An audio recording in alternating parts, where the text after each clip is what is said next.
The Select Subcommittee on the Coronavirus Pandemic will come to order. I want to welcome everyone. Without objection, the chair may declare recess at any time. I now recognize myself for the purpose of making an opening statement. And before we get started, I do want to take a brief moment of silence for the lives lost, students and teachers, in Nashville yesterday.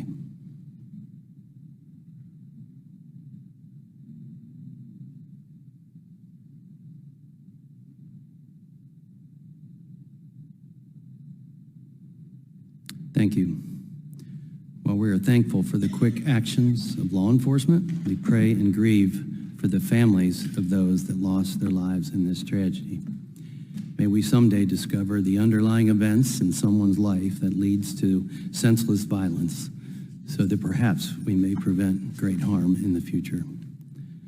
Today is the Select Subcommittee's first hearing evaluating impacts and consequences of prolonged pandemic-era school closures. Early on in this coronavirus pandemic, there was not a lot known. COVID-19 was clearly a novel virus. It was not acting like SARS or the annual flu.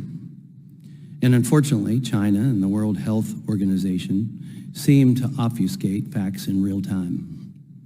It appeared that our health agencies had gone through decades of unpreparedness. Taking this into account, some decisions made early on were made with the best intentions and made with the prevailing science at that time. Through the chaos and over time, it seemed that many states and districts gave up or gave in and failed to put the students' well-being first. Long-term closing of schools proved to be harmful to students, their academic, mental, physical, and social development, and overall success. We need to make every effort to not let this happen again for the sake of our future.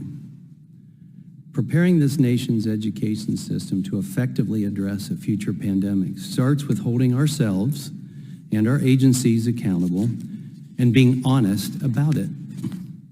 It is fair and just to recognize our errors and misjudgments. Good judgment, retrospective or otherwise, should be acknowledged as well. The intent of this hearing is to examine school closures related to the COVID-19 pandemic response in order to enable the Select Subcommittee to conduct further investigations, learn from policy failures, discover and apply best practices, and improve readiness for future pandemics. As we look back, I believe each state and district should have asked themselves, schools need to be open.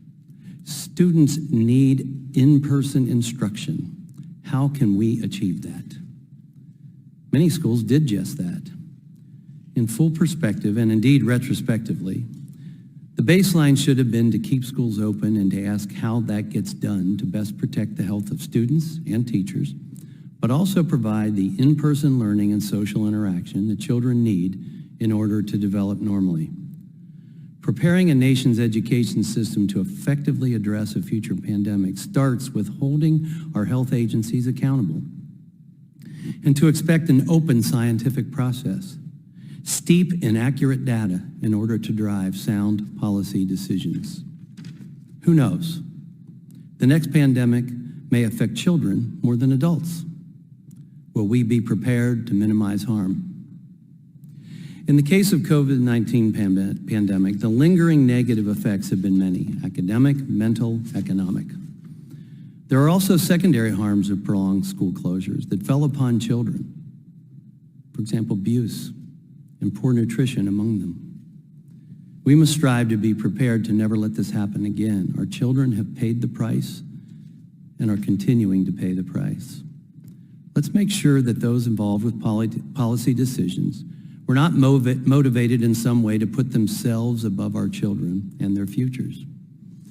This isn't a question of right or left. Opinion difference is one thing, right and wrong is yet another.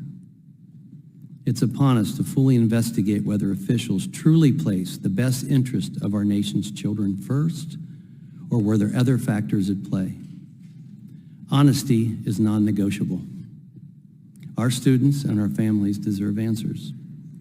I look forward to working with my colleagues on both sides of the aisle to deliver the truth to the American people so that we can better prevent, prepare, protect, and maybe even predict when it comes to our pandemic response in the future. I would now like to recognize Ranking Member Ruiz for the purpose of making an opening statement.